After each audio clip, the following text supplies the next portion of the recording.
Hi అండి. ఈరోజు మనతో పాటు డిటిడిసికి ఒక కొరియర్ అయితే వచ్చింది. సాయి కిరణ్ గారు. ఇది వచ్చేసి మన హైదరాబాద్ నల్గొండ నుంచి అయితే కొరియర్ అయితే చేశారు. ఎలా ఉంది మొబైల్, దీని యొక్క ప్రైస్ ఎంత చేస్తుంది ఒకసారి చూద్దాం. ఫొటోస్ అయితే పెట్టారు, బిల్ కూడా పెట్టారు, కానీ మనమైతే దాంట్లో అంత అబ్జర్వ్ చేయలేదు. మొబైల్ వచ్చిన తర్వాత కన్ఫర్మేషన్ చేస్తా అని చెప్పడం అయితే జరిగింది. సరే బ్రదర్ అన్నారు, ఒక్కసారి చూద్దాం ఎలా ఉంది మొబైల్, దీనికి ఎంత బడ్జెట్ అయితే పెట్టగలుగుతాము అనేది. OnePlus 11 బాక్స్ అయితే చాలా బ్రాండ్ న్యూ కండిషన్ ఉంది. OnePlus 11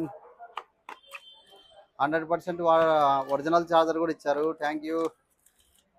మొబైల్ కూడా చాలా ఎక్సలెంట్ ఉంది. 16 GB RAM, 256 GB. Small dent అయితే లేదు. ఇంకా మనకు వారంటీ వచ్చేసి ఆగస్ట్ దాకా ఉంది. మనమైతే దీని ప్రైస్ 39,500కి ఎక్స్పెక్ట్ చేస్తున్నాం.